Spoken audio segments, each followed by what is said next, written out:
When the pandemic hit, Yeah. we shut down for a month and kind of assessing how we come back and what we're going to do and what the strategy is going to be for our staff and just how we're going to deal with this new reality at the time. Welcome to the Spark Your Legacy podcast. My name is Kevin Andrade. I am the owner and founder of Spark Tax Services. And on this podcast, we talk to small business owners and entrepreneurs from various different industries to gain their perspective on how they started, their journey along the way, and where they are today. So here we go. Enjoy this episode. So welcome to another episode of Spark Your Legacy podcast. My name is Kevin Andrade. I'm your host. And today we have another special guest from Tortacos, Germantown, Maryland, John España. John, hello. Good to see you, brother. Good to see you, bro. Yeah. Thanks for having me. Of course. So you are the owner of Tortacos, right?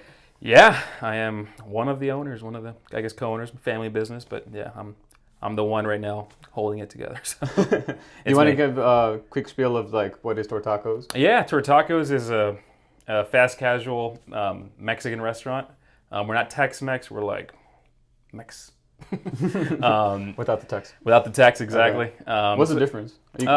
Tex-Mex is more like American fusion, so it's more like sour cream, more cheese, that kind of stuff, ground beef, a little bit of that. For us, it's just like, in California where I grew up, where I was born, we grew up eating just authentic, Mexican street food. Real street Mexican. Yeah, so we're like, all right, cool. That's kind of what we sell. It's like tacos, tortas, quesadillas, sopes, burritos, bowls. So our menu is it's not a vast menu. It's a very small menu. But that's by design. We want to keep it simple, and we don't try to expand that much. So it's just a very limited but very tasty menu. Yeah, nice. Nice. So and you're located in Germantown, Maryland. We're in Germantown, Maryland. Yep, we're at 13024 Middlebrook Road. We're right near we're in the Germantown Commons, right there. Yeah. There's DSW. DSW's there. Petco or PetSmart. Actually, I always get those two confused. I think it's Petco, but it's one of those in there. Yeah, it's one of those. Yeah. So I've had your. Thank you for bringing some food. It was phenomenal. Thank you. Of course. Yeah. No, for really, because like we spoke about earlier, especially with the birria tacos, some places just make it super greasy. Yeah. But I think you guys just make it perfectly, perfect. We try. Grease, cheese, meat, right. all that combination with the with the little casual. Yeah. Everything tastes good. Hey man, that's great feedback. That's what we're hoping to go for. So I'm glad that's what you can attest to. So thank you. So if you want to give us some background, where'd you grow up, how you guys got into the business? Definitely. I mean, so I kind of alluded to earlier, but I was born in Los Angeles, in California, where my family we're not Mexican. We're from Guatemala, but we grew up eating tons of Mexican food in LA because that's pretty much all that's out there is tons of Mexican food. Yeah. So I was born in LA, lived there for a few years. Then my dad sent my brother and I to live in Guatemala, so we lived there for about 6 years. And then he got a job in Maryland, brought us back to the States, and then we moved back to Maryland or back to the States in '99, I believe. '99. So most of my growing up was here in Montgomery County. We lived in Germantown, moved to Clarksburg. I, by my own right, I've lived in Tacoma Park, I've lived in DC, I lived in Bethesda, so I know this area very well. Okay. So yeah. So you guys we did the same thing actually. Yeah. Oh, cool. So DC, Virginia, Rockville, even Miami. DMV. Miami for a year. Oh, really? I don't know why. Cool. My mom hated the heat, so we came back. Nice. But okay, cool. So you grew up in Los Angeles. You're from Guatemala. Yep. You're running a Mexican joint. Yeah, exactly. Exactly. No, your food's amazing. So why did you want to open a restaurant, or your family want to open a restaurant? Yeah. So I'll be honest with you. I mean, this is all going to be honest. Obviously, I'm going to be transparent here. I did not dream of opening a restaurant. Never expected to be in the position that I'm in right now. I never worked in the restaurant industry, before my current situation. Because your dad started it, right? Yeah. So it was around what year? So we started. We opened in 2000. Our first in Gaithersburg, we opened January 1st, 2011. That was our open day, 1/1/1/1. That was our opening day. It was a crazy Saturday. But yeah, it was really my dad's more or less vision. It was his idea to have a restaurant because he was crazy and wanted to open a restaurant. No, but it was kind of I alluded to earlier. Obviously he's from Guatemala, not Mexican, but him raising us in LA, we grew up eating tons of Mexican food, and being out here on the East Coast, it was harder for us to find that very simple, straightforward taqueria. They can just go in and be like, hey, I want to pick up like, give me like 6 carne asada tacos, and I'll walk out the door. Like very chill, casual environment. That didn't exist. There were a few. I mean, it's not that it didn't exist. Like there were just very few places around us, and the places that were around us, we tried them. And we didn't think they were that great. So you saw an opportunity. Yeah, we're kind of like, oh, like we can do something here. Or my dad more or less was like that. And then my brother and I were like, well, we can help you. Like obviously you need some help. I was working in DC doing my own thing. My brother was in Baltimore doing his thing. Where were you working as in DC? Yeah, so in DC, this is so not at all related to what I'm doing now. But I was actually working I was a contractor working for the DOJ at Interpol. I don't know if you know if you're Interpol. Yeah. Yeah. So I mean, it sounds like Interpol, crazy, like guns. Like all the show 24. Yeah. It was just like that. The reality was, I mean, it was a good job. My coworkers were really cool, and it was a great experience. I'm very thankful. But I mean, it was a desk job. I was an analyst. I did some pretty kind of intense investigations here and there. For more or less, it was just like a desk job. Got it. But it was cool. It was a good experience. Got to also practice some of my bilingual skills and do some Spanish translation while I was there. And then I worked there for about 3 years. I interned there during my last year of college. Got offered a job right out of college and then went right into it. And right within this, I think it was the second year that I was at Interpol, then my dad was getting more serious. Like, hey, let's do a restaurant. And I'm like, yeah, let's see how we can help. So that's kind of how it started. And then my dad got sick. I guess in 2013, he had some serious stomach issues, and then at the same time, being a contractor, this is kind of when there was a bunch of budget cuts going on around. So I was let go with 30 of my other contractors that worked in Interpol too. So I was applying for a bunch of other jobs, but then also my dad got sick, so I was like, well, let me go help you in the business. So I helped him in, and then that turned into about 8 years now. But before that, I was there for the initial phase, along with my brother, of opening the business, opening the Gaithersburg store, figuring out the menu, buying, going through inspections, figuring out the looks, the design, more or less the uniform, that kind of thing. The logo. The logo actually was my brother's roommate at the time. He did this logo that we're very thankful. It's a really awesome logo that we're very happy with. So the way it would work, just to give you background, while I was working in DC, I would work a 4-10 schedule, which was actually a pretty cool schedule. You work 4 days, 10 hours a day. Okay. So I was working Sunday through Wednesday or Thursday, and then on the weekends I would come in and help at the restaurant. So my dad can take a break. So super convenient. Yeah, super convenient. But also very inconvenient because I was like, I have no time off. That's true. Yeah. But no, it worked out. It was good, and so I was always present in the business, and so was my brother at those initial years. But I didn't jump into it full time until mid 2013, which is around the time my dad got sick, and then I kind of came in and helped out, and then kind of got more involved in the business and kind of started bringing my own thoughts into it and kind of that kind of thing. And then now we're here. So yeah, it's just kind of. So your dad, he got better, right? He's better. He's doing much better. He's doing much better. So when he came back around what time frame?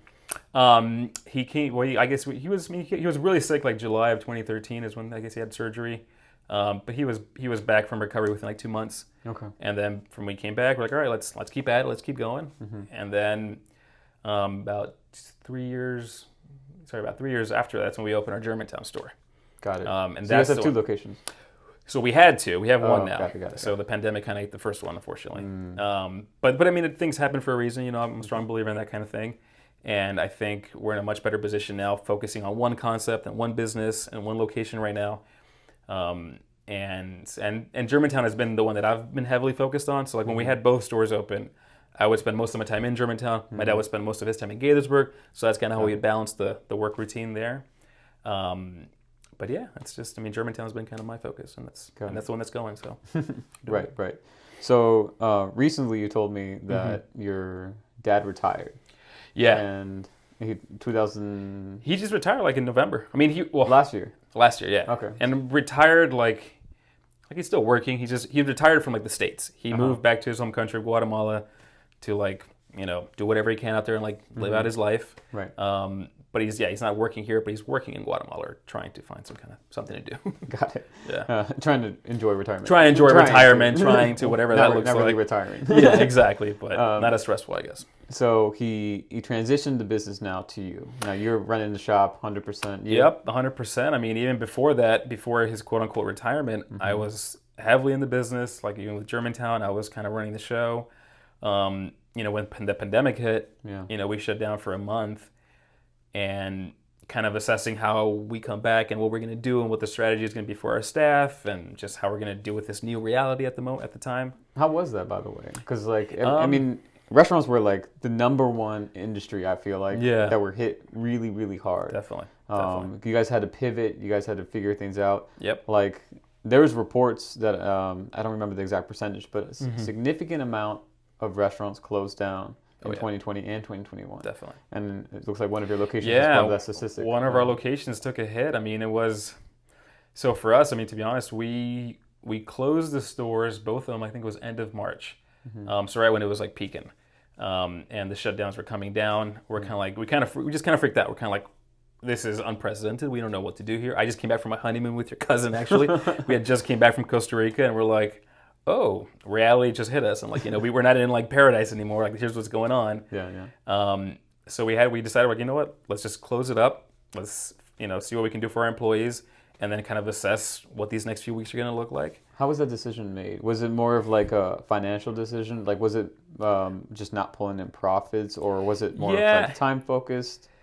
It was a bit of both. I mean, obviously, finance had an issue with it too, just like being nervous, like how we have to make payroll, we have to make rent, we have to make all these things. And within those first weeks that the pandemic was like, peaking, there was a big dip in sales, and we're like, oh crap. Like, so that kind of sign kind of made us, made us nervous.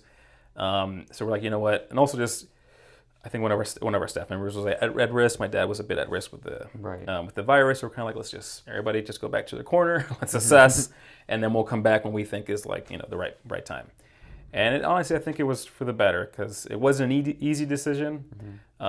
We closed the Gaithersburg store. We decided not to renew the lease on that one, but we focused on Germantown, and we were able to actually bring most of our staff from our Gaithersburg store, transition them to Germantown. So we kind of, were able to keep most of our team. They were able to come back. And since we reopened May 15th of 2020 in Germantown.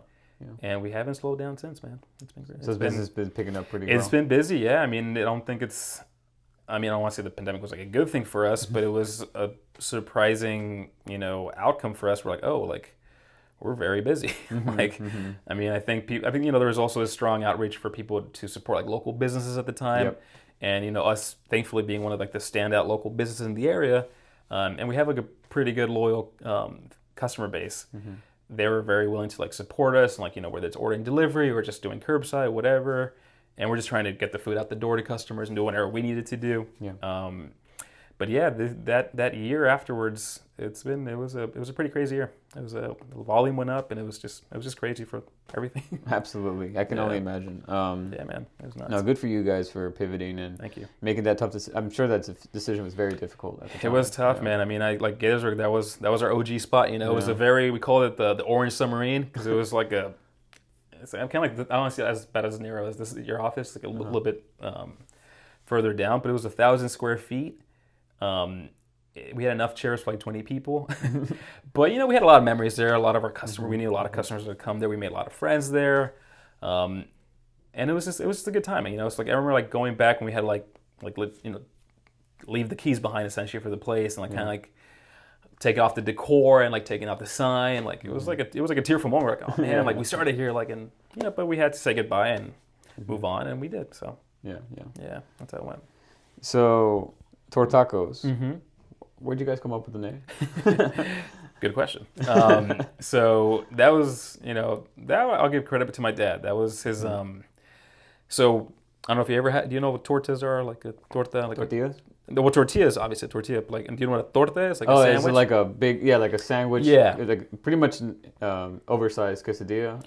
Kind of. I mean, I think believe me, you guys call tortas cakes, right? Cakes you call tortas. Yeah.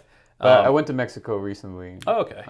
Last March. Okay, right on. And we had the tortas. Okay, so it's a sandwich. It's a sandwich, and a lot of places fill up with like all kinds of different things, but like traditionally it's like avocado, lettuce, tomato, onions, your choice of protein and beans. So anyway, so like we were like, all right, if we're kind of figuring out like, this restaurant that we wanted to do, or we wanted to sell tortas and tacos. Like those are the things we really want to push, because tacos, who doesn't love tacos? Yeah. And tortas, we really couldn't find them out here in the East Coast. So we're like, let's put that on the name, So my dad was like, guys, I got it. Like, we'll sell tortas and tacos. We'll call it Tortacos. So my brother and I kind of rolled our eyes, being like, whatever, man, that sounds cool. Sure, let's see if it sticks. And it actually wasn't until my brother's roommate designed the logo for us with the name. They're like, oh, okay, this looks good. And like the name kind of rolls out. Like, yeah, all right. And then customers ended up liking it too. And like, oh, Tortacos. Like, I get it. And like, yeah, that's more or less it. So, yeah, it's a clever name. Yeah, I mean, thank you. But yeah, that's where the name comes from. It's like just the merging of torta and tacos, and that's it. I mean, obviously we sell more than tortas and tacos, but it's those two merging together. Got it. Yeah. Pretty cool. You mentioned your brother a few times. Yeah. Is he still in the business? Where is he right now? So he's not as involved now. He's older or younger? He's older. He's older. He lives in Baltimore. He's a director for the ACLU. He's got like he's doing some great stuff out there in Baltimore, and more for the state really. But he was more involved in the initial years, like with the licenses and like kind of opening the place up. He was involved more. He put more of his time in that part of the process, if you will, because I was working full time and I think he had a part-time job at the time, so he just had more time to focus with those initial stages to open the restaurant. Yeah. But he worked about a year part-time, and then that was pretty much it. He's definitely had a lot of input throughout the past few years, whether it's just marketing or ideas here and there. His wife, my sister-in-law, she's been great too. She helped us with some of our recipes, like our flan, our dessert. She definitely like helped us with that recipe, and like she's a great cook and just a great person. So like it's kind of been a family endeavor in that sense. Like we've all kind of thrown in a little grains of salt here and there to the business. But yeah, he's not as involved, but is still kind of in the background. It's like your unofficial board. Yeah, exactly, kind of, yeah. His family is very informal, but it's more or less it, yeah. Right, so Tortacos has been around now almost 11 years or so. About 11 years, exactly, yep. So, 11 years. Have there been moments that you witnessed since your time in Tortacos throughout the years where you guys were like, I'm not like excluding the pandemic. No, of course. Moments where you were like, you know what, I don't think this is going to work out. Or like having those sleepless nights where you're like, how are we going to eat tomorrow? Dude, and you go in a restaurant. 100%. Yeah, exactly. No, that's how bad it got. And that's true. I mean, that happens. Like, I mean, I'm sure like most restaurants that open up, I think, are expected to fail within like 1 to 3 years. So like if you make it past those 3 years, like in theory, you made it. Yeah. You survived. You didn't make it, you like survived. But for us, it was no different. Like those first 3 years were rough. It's like really tough. Can you share a story? Do you mind? Yeah, of course. I mean, so I guess what I can share is like, to put in perspective, like when we first opened up, we were happy when we were like, oh my gosh, it was a busy day. We made $400. Wow. Which is amazing. Which is still pretty good. You're like, all right, $400, like that's great. Yeah. It wasn't profit. It was just like, that's just what we sold. Right. But we're like, still, that's 400, quote unquote, Hey, making that first dollar as your own business. Yes, for sure. You always remember that. Oh yeah, for sure. So like, those days were kind of like, oh, like $200. Wow. $400. Wow. Now we're in a different ballpark, thankfully. But I mean, it wasn't until like, it was like those first few months that were kind of like, the opening day was like, oh, it was busy and like, oh, awesome. And like people were coming in like, oh, the food's amazing. Like, oh, thanks. Everything was great. But then like, that kind of died down. And I was like, oh, reality kind of sets in like, oh, like we need to like promote ourselves. We need to like get people back. Yeah, do some marketing or do something. So those first few months were rough because pretty much we were very busy that first day, and then pretty much that first weekend and kind of that week. But after that, it was just kind of like here and there. And we were like, I mean, our location. I don't know if you're familiar with the Gatorsburg location, but it was kind of tucked away. It's like near Lake Forest Mall, but it's like in this like smaller shopping center. It's like we're like kind of off. Like it's not like a good location. It wasn't a good location. So people had to like come to look for us.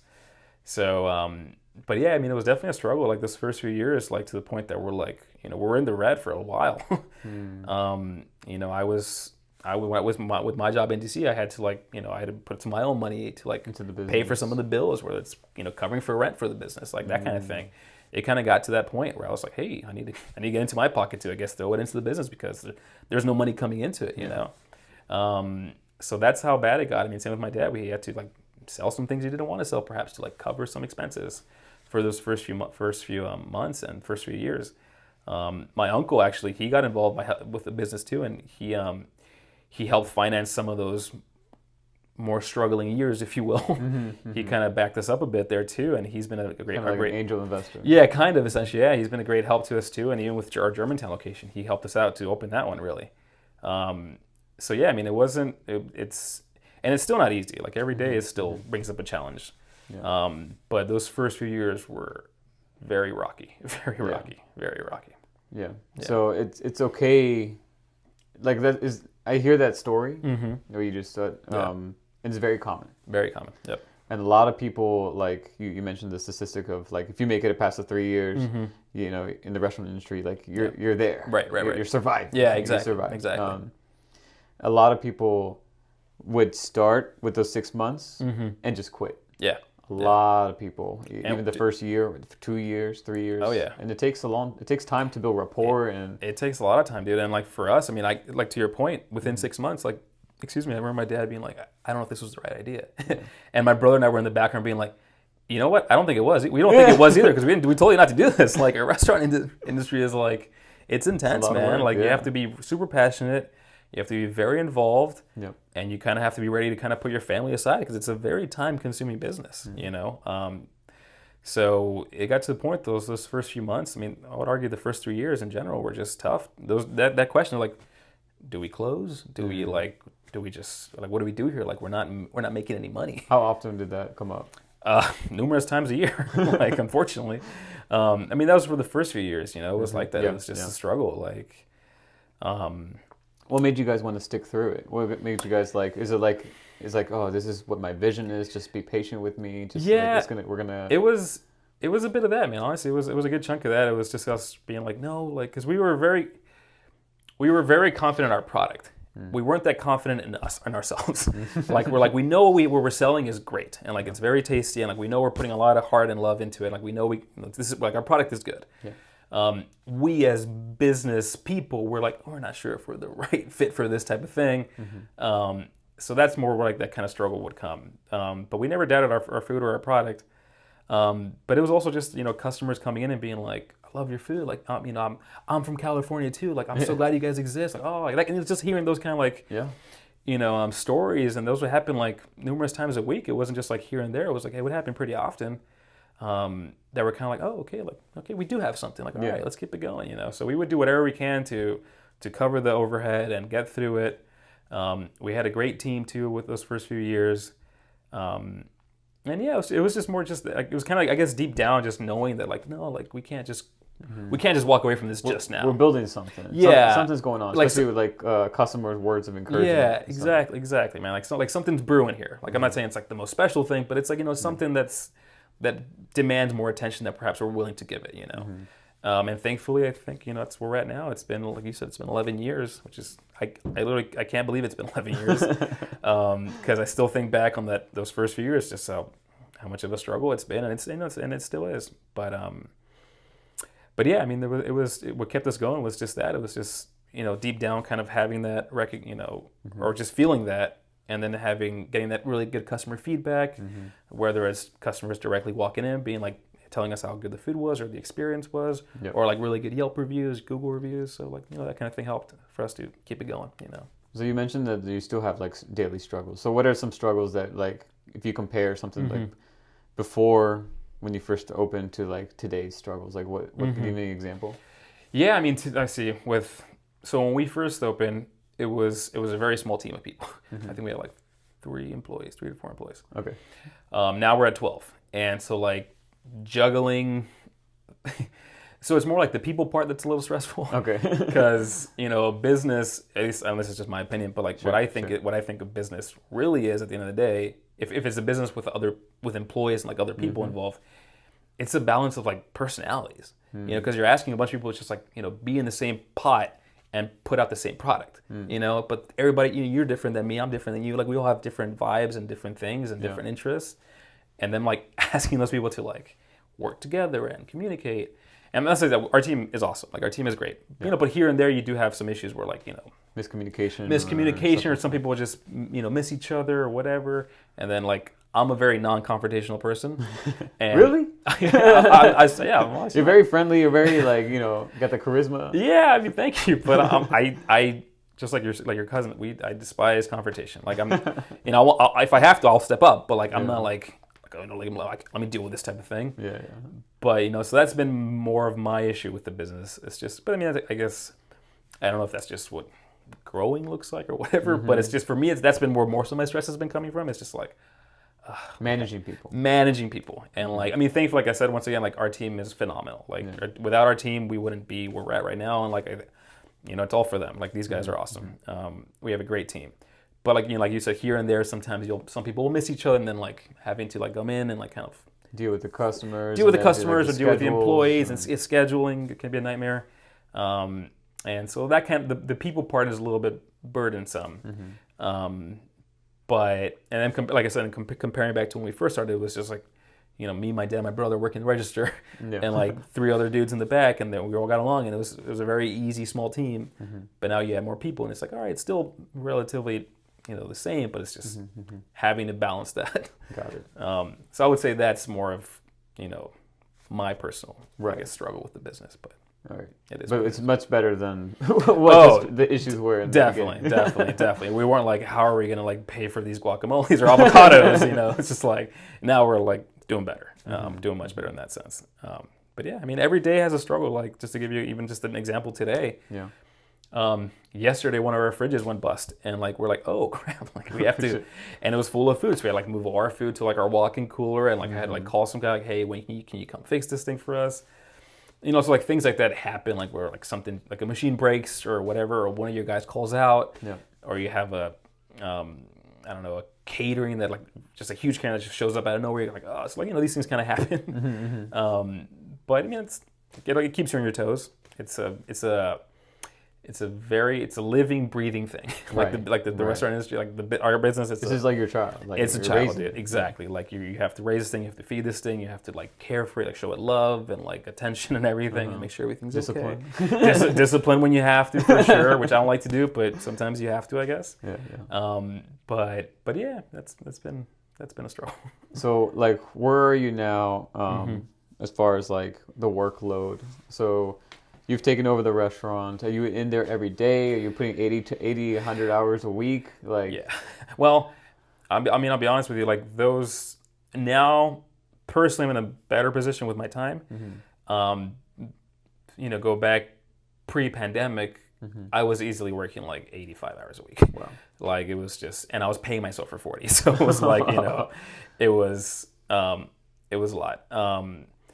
But you know, thankfully, like you know, as we kind of grew a little bit, where I was able to hire more people and find some you know good working people, and now we have I got a manager, I have an assistant manager. Before it was just like you know John and Sergio, that's my father. Yeah, you know they're the managers, they're the cooks, they're the cashiers, just they're whatever. But now it's like being able to like delegate, like hey, this I'll leave to you, and I'll be able to do this. And somebody told me something really important that I've always had in the back of my mind that kind of like would frustrate me because what I heard was like you always want to make sure you're working for your business, not in your business. Right. And for us, it was the opposite. Like we were constantly in the business. Like I mean, I still am, but like nowhere near as much as I was before. You wanted to be able to function without you there. Exactly. And like that's where I'm trying to get the business right now. It's like how can I like you know delegate and find the right people that can help me with this. Where I won't have to stress, and also them as employees are comfortable doing their day-to-day stuff, you know. So that's my current task or challenge to kind of get it fully there, and we're getting there slowly but surely. We're getting there. Really quick, I want to jump into like your vision. So now you are taking ownership of Tortacos. You are running the show. Yep. You're behind the scenes. You're wearing all these types of hats. You know, you're putting the hours. Like, what do you envision? Because now your dad's vision is becoming your vision. Yeah. So where do you see Tortacos, you know, 1 year, 3 years, 5 years, 10 years, maybe even 20 years down the line? Like, what are your short-term goals? What are your long-term goals for the company? Good question, man. I mean, I think short term, I think I might have alluded to this earlier too, is just getting our Germantown store like polished. You know, whether it's to like systems and processes, getting it repeatable, getting it so that I don't have to be stressed every day, and being able to pass that, you know, that kind of some more tasks or maybe just have your responsibilities to people that are in certain positions. Delegate more. And Delegating create more. Structure. Create structure. Kind of, you know, increase. Also, just for employees to like, you know, be happy with their job and be content, whether it's benefits or more time off, higher pay, all those things, and kind of like seeing how those can all fit in there. So right now, my focus is really just to get our you know, Germantown store right now, get it fully fleshed out. And I'm actually working. I've been talking to a friend of mine who's got two other friends of his who are like restaurant consultants. Okay. So I've been starting some conversations with them to be like, you know, because they've tried the food, they've come in there numerous times. They're kind of like, oh man, like we could do something here, and I'm like, I know, like, but I need help. So I mean, I'm very candid where I'm like, you know, I'll raise my hand, like I don't know how to do this stuff, like, but you guys maybe do. So maybe, you know, give me some advice or point me in some direction here, to get this one. We're our only store right now, just to get it fully going. Yeah. And you know, further out, I would love if we can open another store too. You know, we had 2 stores, and now we're down to 1. So we did like the opposite of what you should be doing with business. But I think it was the right decision because we're more stable. Yeah, at the time. So I think now the goal is to, you know, focus on Germantown, get it as polished as perhaps we can. And then make it so that the systems and processes are repeatable, so that we could perhaps expand. I would love to, you know, really have a business plan to expand locally. You know, just open another store and maybe open another store back in Gaithersburg. I'd love to come back to Gaithersburg. You know, we have customers that drive up from Gaithersburg to Germantown, like being like, hey, when are you guys gonna come back? And we're like, I hope so one day, maybe. To open one in Frederick, you know, that's where we live. I would love to open one in downtown. Would be great. Be very convenient for me. Yeah. So it's more for selfish reasons, but I'm sure people would love it. No, I think there's a niche out there. I think I think we can fit in there. But yeah, I think just so short term, get Germantown cleaned up, and that's not to say it's like Germantown's a mess. It's not, but just like I know the places we need to improve on, and like making those improvements. Yeah. That's the goal for this year. Going forward is, like I said, expand locally, and thinking further than that is if we can open a store, you know, some stores in like different states, maybe. Okay. Like nothing. And I would love to have. Is like franchise is something part of your plan? Franchise, maybe not. Like we can keep it like internal but still have a couple of stores out there. You know, I'd be happy if we have 3. You know, one. What about food trucks? Food trucks, we thought. We thought about food trucks. Right now, I'll be honest, I think the food truck industry is a bit saturated in our area, like especially DC is like, you have to really get there early to get those spots. In DC, yeah. Yeah, in DC. I mean, here I think you can probably work some events and it's not as bad. Like you can like do like breweries and like wineries, you can do all that kind of stuff. What we've been thinking is, so back in LA, something that, you know, when you cater from like a place like ours, back in LA, normally the way they do it is they'll send like a crew with like a taco cart. Okay. So not like a food truck, but just like an actual like cart with like a griddle and like a flat top. Oh. And then just like your proteins and like a little like, you know, banner that says Tortacos or whatever company you are. And then you literally just like, you know, pay a couple guys, you go there and, you know, show off your brand and just make the food fresh for the customers there. So I would love to maybe focus on like that part of it. Maybe not a food truck, but just like focus on like smaller, but still being mobile. Still mobile and being able to do those things. Being perhaps more accessible where like, you know, you can just like, hey, it's my son's birthday. Like I want Tortacos. Like I need your truck I need like, let's say 30 pounds for however many guests I plan on having. And like kind of like, okay, cool, let's do it. Let's go. So I would love to do something like that. But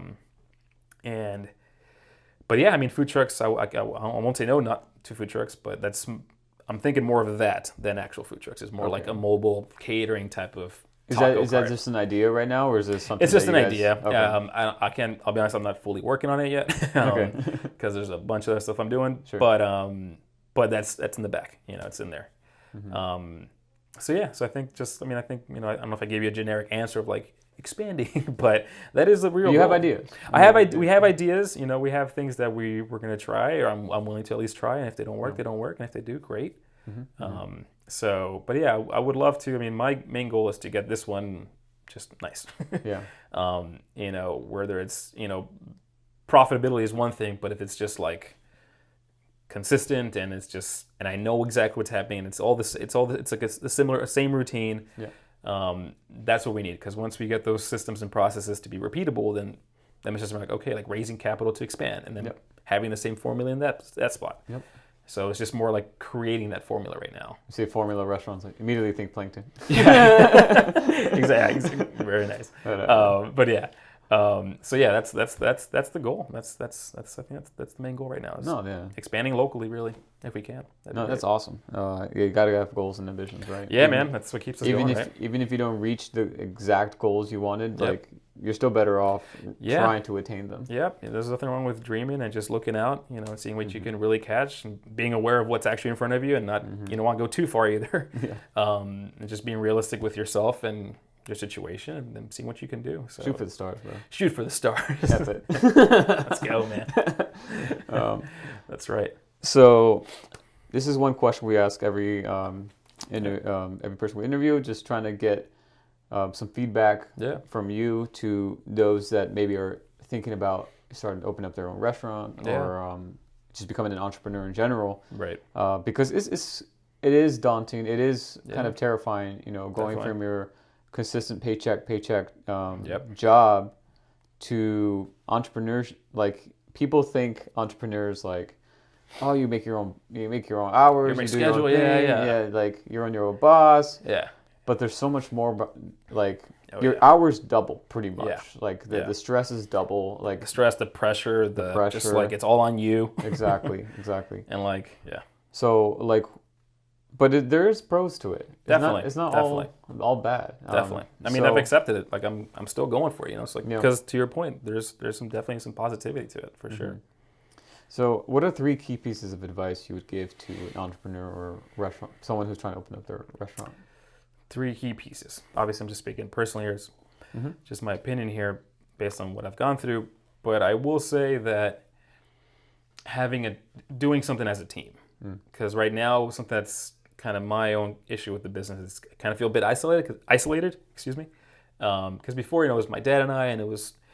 That in itself had its own problems because having your business with a parent, family, business with family, it leads to tension. But there was that was the negative part of it. But the positive part is like you have somebody else you can rely on, And right now I have my team, but they're my employees. Like I don't have somebody like personal that's in the business that can also like have these kind of ideas, kind of like a partner more or less. So I would really say, especially for the restaurant industry, because it's very intense. It just takes a very personal toll. So if you can share that with other people, so it's not as heavy for you, and it's more spread out, I would say that's key. Or I would just suggest that. Okay, so having a team or having a partner to go into it to minimize risk and just kind of bounce off ideas, kind of boost your own confidence, and feel like you're at least you're being checked by the person too, and you're checking them, and there's a back and forth. So I would say that. I think I would definitely recommend that. 2, I would probably say, this is kind of a generic one, but be passionate. Like it's something that I am trying to be passionate about. Like I told you from the beginning, this wasn't my dream. I wasn't like, I'm going to open a restaurant. Like, let's do this. We're going to do that. Tortacos is life. Like it's not that. Tortacos is life. Tortacos is life. Too much Ted Lasso, sorry. But no, it was just like, speaking for my own sake, like when I went into the business, I went out of like necessity to like help my family, to like help my dad with his vision. It's kind of like a side thing. Yeah, exactly. It wasn't like, this is my business plan. Like I want to do this is what I want. Like here's everything. Like it wasn't like that. But now it's obviously been 11 years. It's morphed into it, and like the passion is kind of growing in me. I'm like, oh, okay, these things are it has it's fun too. But if you can be passionate from day one, I'm sure that makes it much more easier.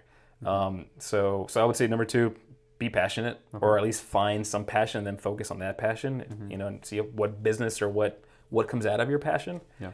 The third one.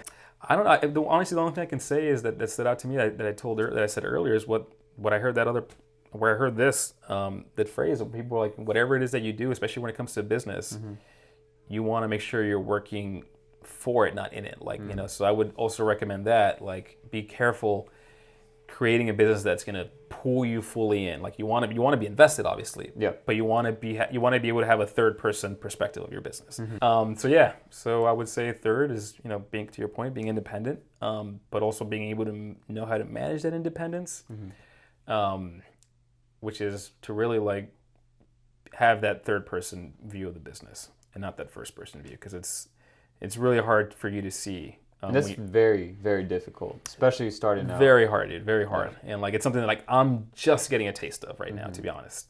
It's something that like I told you, I was working there numerous hours, and I still am. But like now it's much easier where I can like, okay, I can see these things. I can see where, and also just having other people be like, hey, like, whether it's my wife or potentially these guys who I'm talking to, be like, why are you guys doing it this way? Be like, I don't know, because that's just how we do it. Like, I don't know. You don't know any other way. Yeah, exactly. Yeah. So it's good just having, being aware of taking input, but also just having that perspective of your business, being like, I can't just be in it. I need to be able to step away from it so I can see what's going on around it, what the feedback is, what people around me perhaps are doing, what the competition is like. You want to give yourself that space. And to your point, it does take time to build it or to get to that position. I wouldn't say I'm fully there. I'm trying to get there. I'm definitely tasting it now, and it makes sense. So that's why I'm saying it. Right. Like it definitely makes sense. You don't want to be stuck in there. You want to be able to be, I guess, a little bit flexible, to kind of so you can actually show your strengths elsewhere and not just like in your day to day right there within the business. But would you say that's more of like? So I'm thinking like when you first start out, you definitely want to be in the business. Yeah, you want to know your ins and outs. Over time, you become on the business, so you just like you work in the high level. Exactly. Of the company. Yeah. So I think it's probably more like in time you'll probably get there. It's like you probably just can't start there right away, but it's important to keep in the back of your mind. Got it. Just to know that like third person perspective, not first person perspective. Got it. So we got teamwork / partner / just support. And then number 2, you said you'd be passionate about, especially for a restaurant. And then the third one, just try to maintain that independence or that mentality of working on the business over time versus in the business. Correct. Got it. All right, brother.